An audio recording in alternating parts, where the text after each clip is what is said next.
Il y a un moment qu'on adore à la Retail Tech, c'est de mettre en lumière en fait un beau projet entre un distributeur et l'un de nos membres tech. Et on a le plaisir d'accueillir pour être avec Stéphane aujourd'hui Arnaud Louiset de Witry, nouveau membre.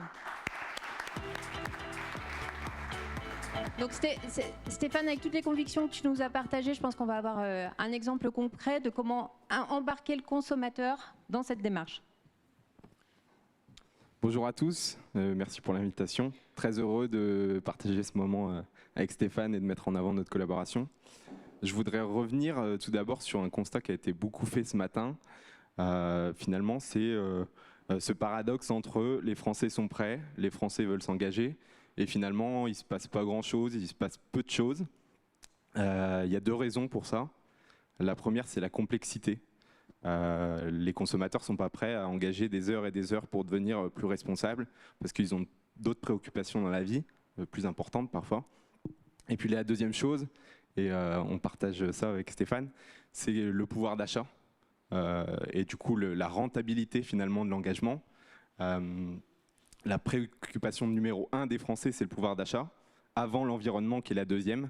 Et du coup, il faut réconcilier cette consommation responsable, durable, avec la défense du pouvoir d'achat pour amener des vraies solutions qui vont embarquer pas les 10% d'écolos déjà convaincus avec du pouvoir d'achat, mais une plus grande partie de la population qui va nous permettre de réussir du coup cette transformation.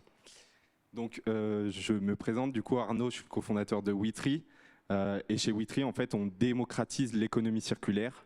Et ça, on l'a fait au travers du coup d'une application mobile qui se veut très simple, parce qu'il ne faut pas de complexité pour que les gens s'engagent, avec une liste de produits, donc quelque chose de très universel où le consommateur va à la fois pouvoir valoriser ses bouteilles plastiques, mais aussi son textile, aussi son électroménager, aussi ses bouchons en liège, ce qui lui permet d'avoir un outil unique, un guide unique, qui, avec une mécanique similaire, va l'inciter à déposer ses produits en magasin pour qu'ils soient valorisés, on en parlera après, via de la réparation, via du réemploi, via du recyclage.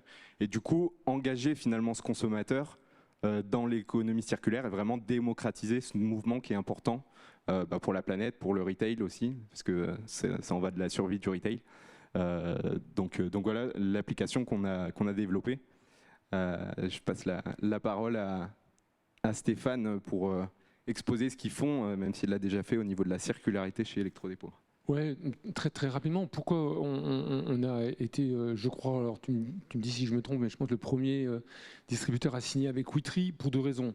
La première, on en parlait ce matin, je ne sais plus qui est-ce qui l'évoquait. Je trouve que quand on est devenu une grosse boîte, Electrodépôt c'est une grosse boîte, 1 milliard de chiffres, etc. et tout, on a aussi, je considère, un devoir citoyen que d'accompagner un certain nombre de startups qui démarrent, parce que l'enfer pour ces startups, c'est d'avoir les premiers clients. C'est-à-dire qu'elles tournent en rond, parce que tout le monde attend qu'il y en ait d'autres qui signent, et une fois que les autres ils ont signé, peut-être que je vais y aller parce qu'il aura commencé à démontrer sa scalabilité, donc il s'en sort pas. Donc moi je trouve que ça fait partie, et donc ça ne veut pas dire qu'on travaille avec n'importe quelle startup, mais je pense que c'est aussi un devoir d'une grosse boîte de le faire. La seconde, c'est qu'on y croit, parce qu'effectivement, si chacun dans son coin essaie de trouver des programmes pour encourager les consommateurs à ramener leurs déchets ou leurs vieux produits et essayer de leur donner une seconde vie, c'est peut-être mieux d'essayer de se rassembler et d'avoir un programme qui, comme le propose Witry, permet aux consommateurs de cumuler plein de points et à la fin d'arriver plus rapidement à avoir un bon d'achat ou un virement directement sur son compte bancaire, parce que je crois que c'est surtout ça qu'il va chercher, du cash.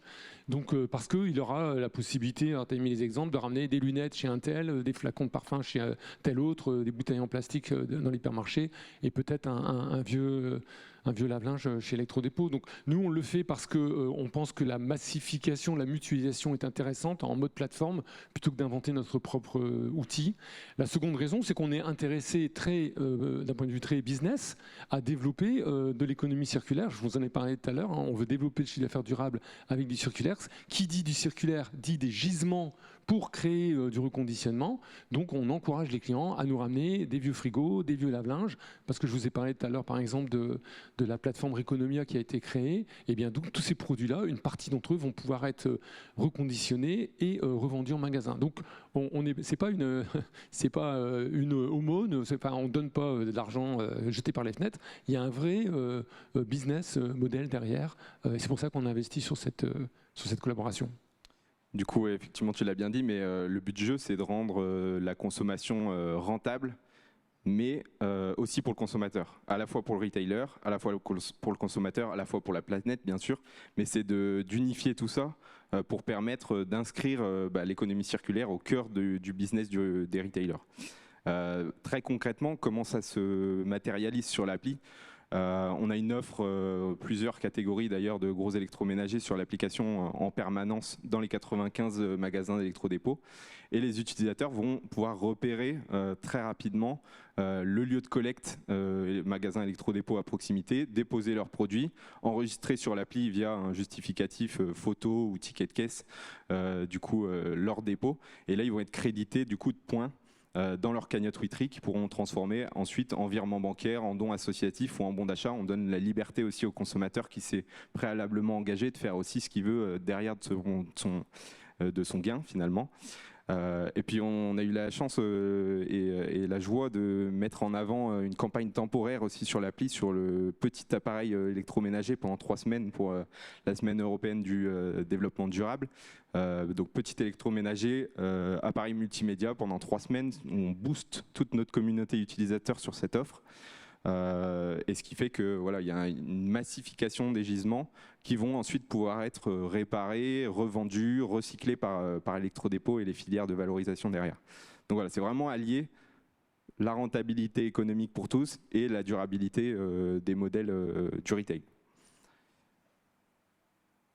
Là, sur la mise en avant, on a fait plus de 300 produits ces 10 derniers jours, ce qui est vraiment une bonne performance pour nous.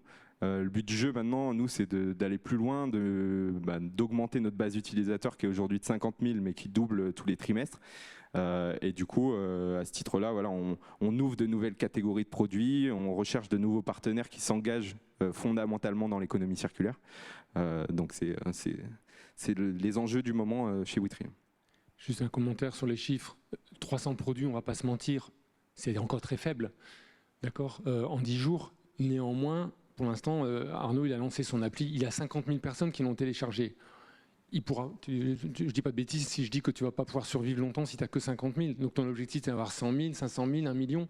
Quand il y aura 1 million de consommateurs qui auront téléchargé l'appli Witry, nous c'est le pari qu'on fait avec ce partenariat, peut-être que les 300 produits vont multiplier par 20. Et là, on commence à parler de choses qui deviennent un tout petit peu impactantes, d'accord, pour du vrai.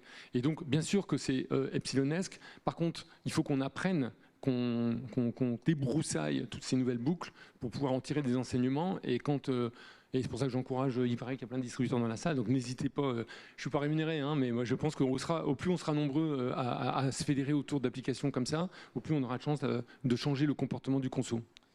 À savoir que du coup l'électroménager c'est effectivement quelque chose qu'on produit peu à la maison, on a finalement peu de produits usagés et on a une durée de vie qui est assez importante, ce qui fait que les chiffres sont moins importants que sur d'autres catégories de produits.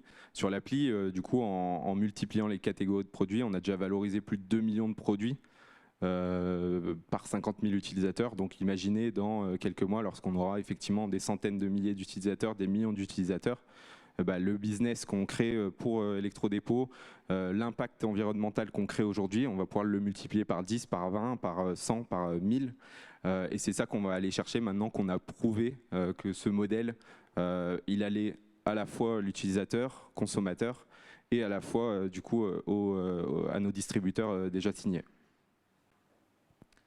Voilà, je suis disponible, donc n'hésitez pas si vous voulez vraiment mettre l'économie circulaire au cœur de votre business et vraiment aller de l'avant de ce côté-là en embarquant les consommateurs. Merci infiniment pour ce partage.